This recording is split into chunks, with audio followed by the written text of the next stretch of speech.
Hello everyone, कैसे हैं आप लोग। आज आपकी इस यूट्यूब चैनल पे एक नए प्रश्न के साथ आए हैं।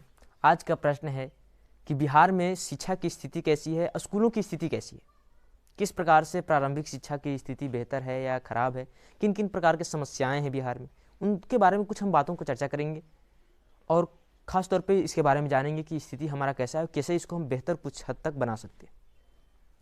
तो इस प्रश्न का उत्तर हम जानेंगे। सबसे पहले अगर इसको जानना है तो थोड़ा सा पीछे हम लेके चलते हैं। जैसे मानव की मूलभूत आवश्यकताओं को कुछ जान लेते हैं। जैसे मानव को जानते हैं, मानव क्या है, तो मानव एक सामाजिक प्राणी है और सामाजिक प्राणी होने के नाते जो है समाज में रहना पसंद करता है।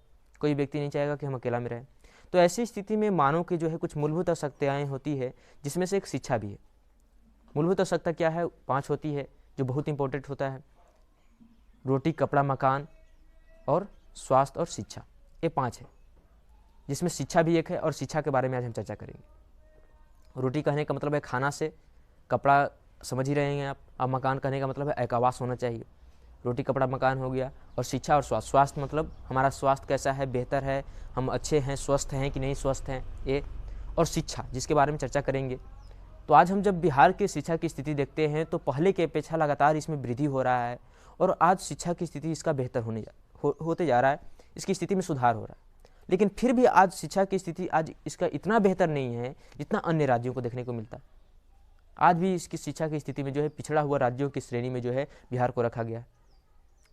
तो इसकी स्थिति के पीछे उत्तरदायी कुछ कारक क्या है? सबसे पहले जैसे कि राष्ट्रीय प्रतिदर्श सर्वेक्षण संगठन ने एक डेटा निकाला था, उसमें यह पता चला था कि जब सरकारी स्कूलों में शिक्षकों की एक सूची तैयार की गई, उसमें पता चला कि उस सूची के माध्यम से यह जानकारी सामने आया कि जो स्कूल में शिक्षक जाते हैं उन शिक्षकों में एक साल में वो 3 महीना ही सही रूप से जो है क्लास कर पाते हैं, जिससे कि आप अनुमान लगा सकते हैं कि बच्चों की जो है शिक्षा के प्रति उत्सुकता कितनी होगी।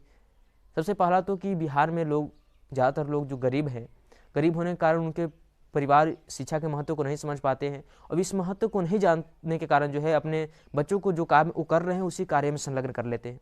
पहला तो कारण ये हो जाता है कि पिछड़ा हुआ है बिहार राज्य इसकी आर्थिक स्थिति के कारण। दूसरा बात आता है कि जो बच्चों को पढ़ने के लिए भेज रहे हैं तो कई स्कूल ऐसा है जहाँ पे बच्चे पढ़ने के लिए जाते हैं तो वहाँ पे पढ़ाई सही तरीके से नहीं हो रहा है, और कई स्कूल ऐसा भी है जहाँ पे शिक्षक आ रहे हैं तो बच्चे नहीं जा रहे हैं। ये स्थितियाँ बना हुआ है और ये स्थिति जो है बिहार को कहीं ना कहीं शिक्षा की स्थिति में जो है पीछे लेके जा रहा है। आज बिहार सरकार अनेक प्रकार की जो है मिशन चला रहा है, अनेक प्रकार के शिक्षा के तौर पर जो है लाभ देने का प्रयास कर रहा है, लेकिन सही तौर पे अगर बात करें तो जो शिक्षा का बिहार का है वो बेस मजबूत नहीं, आधार मजबूत नहीं।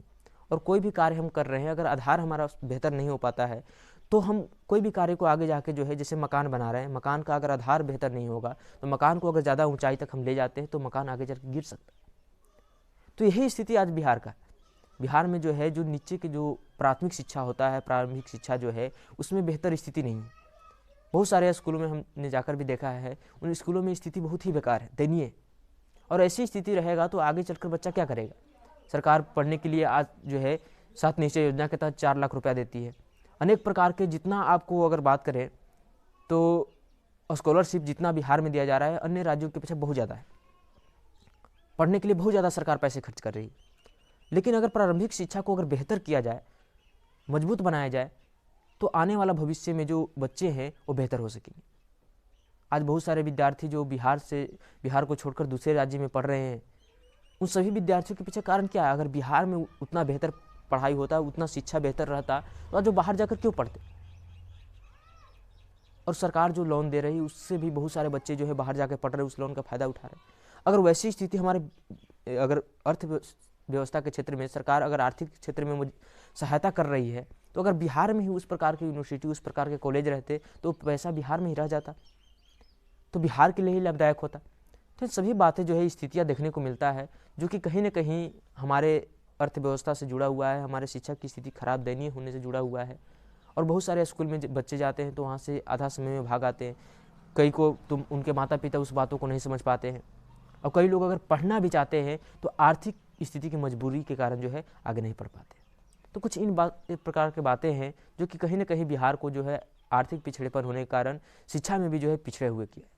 लेकिन बिहार सरकार लगातार इसके लिए प्रयास कर रही है और लगातार शिक्षा के जो है स्थिति में बेहतर में जो है सुधार देखा जा रहा है। लेकिन अगर प्राथमिक शिक्षा, प्रारंभिक शिक्षा को, अगर मध्य शिक्षा को बेहतर बना दिया जाए तो आने वाला समय में हमारा बिहार भी शिक्षा की स्थिति में बहुत आगे जाएगा, क्योंकि यहाँ से भी बहुत सारे ऐसे स्टूडेंट निकले हैं जो कि बहुत आगे अच्छा काम किए हैं। बस आज के लिए इतना ही, धन्यवाद।